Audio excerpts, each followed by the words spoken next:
terrorism is one of the most important item which the coming government should take it and address itself. ಅದನ್ನು ಬಹಳ ಲಘುವಾಗಿ ಅಂತಾರಾಷ್ಟ್ರೀಯ ವಿಶ್ವಕ್ಕೆ ಸಂಬಂಧಪಟ್ಟಂಥ ಸಮಸ್ಯೆ ಅಂತ ಈಗ they are trying to brush it aside. But ಇಂಥ ಸಂದರ್ಭದಲ್ಲಿ ಇಂಟರ್ನ್ಯಾಷನಲ್ ನ್ಯಾಷನಲ್ ವೇದಿಕೆಗಳಲ್ಲಿ ಚರ್ಚೆ ಆಗಬೇಕು, ಜನಕ್ಕೆ ವಿಶ್ವಾಸ ಬರಬೇಕು. ಜನಕ್ಕೆ ವಿಶ್ವಾಸ ಬರೋದು ಅಂತಂದರೆ ಒಂದು ಸುಭದ್ರವಾದಂಥ ಸರ್ಕಾರ ಬೇಕು, ಎ ಸ್ಟೇಬಲ್ ಗೌರ್ಮೆಂಟ್. ಅದು ಸಾಧ್ಯ ಆಗಿಲ್ಲ. ಈಗ ಎರಡು ಪಕ್ಷಗಳು ಪ್ರಧಾನವಾಗಿ ರಾಷ್ಟ್ರೀಯ ಪಕ್ಷಗಳಿವೆ, ಉಳಿದ ಎಲ್ಲ ಪಕ್ಷಗಳು ಸ್ಯಾಟಲೈಟ್ ಥರ ಅದರ ಸುತ್ತುವಂಥ ಪರಿಸ್ಥಿತಿ ಇದೆ. ನಾವು ಮಾಡಿದ ತಪ್ಪಿನಿಂದಲೋ ಅಥವಾ ರಾಷ್ಟ್ರೀಯ ಪಕ್ಷಗಳು ನಡವಳಿಕೆಯಿಂದಲೋ ನನಗೆ ತಿಳಿದು regional parties have come up and they rule the roast, they dictate terms. ಅದರಿಂದ ಪ್ರಣಾಳಿಕೆ ಹಾಕಿದ್ದೇವೆ, ನ್ಯಾಷನಲ್ ಪ್ರಣಾಳಿಕೆ,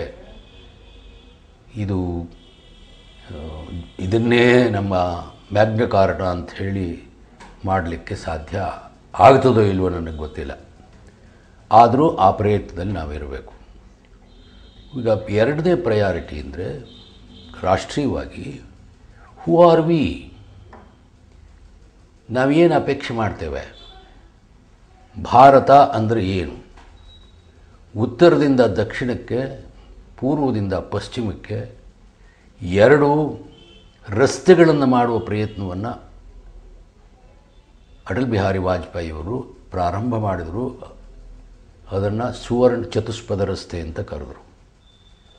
ಕನಿಷ್ಠ ಪಕ್ಷ ನಮಗೆ ಪೂರ್ವದಿಂದ ಪಶ್ಚಿಮಕ್ಕೂ ಉತ್ತರದಿಂದ ದಕ್ಷಿಣಕ್ಕೂ ಸಂಪರ್ಕ ಕಲ್ಪಿಸ್ತಕ್ಕಂಥ ಮೇಲ್ನೋಟಕ್ಕೆ ಅದು ರಸ್ತೆ ಅಂತ ಕಂಡರೂ ಭಾವನಾತ್ಮಕವಾದಂಥ ಹೊಂದಾಣಿಕೆಯಲ್ಲಿ ಮಾಡಬಹುದು ಅನ್ನುವಂಥ ವಿಶೇಷವಾದ ಆಲೋಚನೆ. ಈ ಕೆಲಸ ಮುಂದುವರಿಬೇಕು. ಗಂಗೆ ಬೇಕಾದಷ್ಟು ನೀರು ಕೊಡ್ತಾಳೆ, ಅದರದೆಲ್ಲ ವ್ಯರ್ಥವಾಗಿ ಸಮುದ್ರಕ್ಕೆ ಹೋಗ್ತಾ ಇದೆ. ಇದನ್ನು ತಡೆಗಟ್ಟಿ ಏನಾದರೂ ಗಂಗಾ ಮತ್ತು ಕಾವೇರಿ ನದಿ ಜೋಡಣೆ ಮಾಡೋದು ಸಾಧ್ಯ ಆದರೆ ಎರಡು ಕೆಲಸ ಆಗ್ತದೆ. ಒಂದು ನೀರಾವರಿ, ಇನ್ನೊಂದು ನ್ಯಾವಿಗೇಷನ್. ಇದೆರಡೂ ಕೆಲಸ ಆಗ್ತಕ್ಕಂಥ ಈ ನೀರಾವರಿ ಯೋಜನೆಗಳನ್ನು ಒಂದು ಎಕ್ಸ್ಪೆರಿಮೆಂಟ್ ಅಂತ ನಾನು ಹೇಳೋದಿಲ್ಲ. ಇವತ್ತಿಗೆ ಅಂಥದ್ದೊಂದು ಕಾರ್ಯ ಕೈಗೊಂಡ್ರೆ ಅದ್ಭುತವಾದ ಕೆಲಸ 2-3 ದೃಷ್ಟಿಯಿಂದ ಆಗ್ತದೆ. ಒಂದು, ಮುಂದಿನ 10ರಿಂದ 15 ವರ್ಷಗಳ ಕಾಲ ಆ ಮಕ್ಕಳಿಗೆ ಅಲ್ಲಿ ಕೆಲಸ ಮಾಡ್ತಕ್ಕಂಥವ್ರಿಗೆ ಉದ್ಯೋಗ ಗ್ಯಾರಂಟಿ ಕೊಡ್ಬೋದು. ನಿಮ್ಮ ಇನ್ವೆಸ್ಟ್ಮೆಂಟ್ ಈಸ್ ಗ್ಯಾರಂಟಿ. ಇದಕ್ಕಾಗಲೇ KL ರಾವ್ ನೀರಾವರಿ ಮಂತ್ರಿ ಆಗಿದ್ದಾಗ ಆಲೋಚನೆ ಮಾಡಿದರು. ಇದೇ ಆಲೋಚನೆಯನ್ನು ಶ್ರೀಮಾನ್ ವಾಜಪೇಯಿಯವರು 95-96 ದಶಕದಲ್ಲಿ ಪ್ರಧಾನಮಂತ್ರಿಯಾಗಿ ಮಾಡಿದ್ದಾರೆ. ಇವು ನ್ಯಾಷನಲ್ ಪ್ರಯಾರಿಟೀಸ್. ಈ ನ್ಯಾಷನಲ್ ಪ್ರಯಾರಿಟೀಸು ಆಲೋಚನೆ ಮಾಡ್ತಕ್ಕಂಥ ಒಬ್ಬ ಪ್ರಬುದ್ಧ ನಾಯಕ ಬೇಕಾಗ್ತದೆ.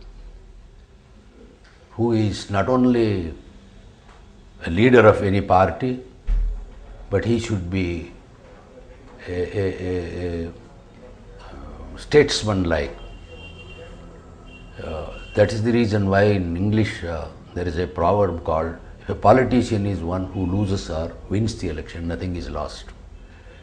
But if a statesman is one who loses the elections, country is lost. So therefore, ನನ್ನ ದೃಷ್ಟಿಯಿಂದ ಈಗ ಇರತಕ್ಕಂಥ, ನಾನು ಬೇರೆ ಯಾರನ್ನೂ ಹೇಳೋದಿಲ್ಲ, Lal Krishna Advani is the man who can address himself all the national problems possible and solutions. If all of us put our strength together, that would be one of the solutions. I don't say it's the only solution.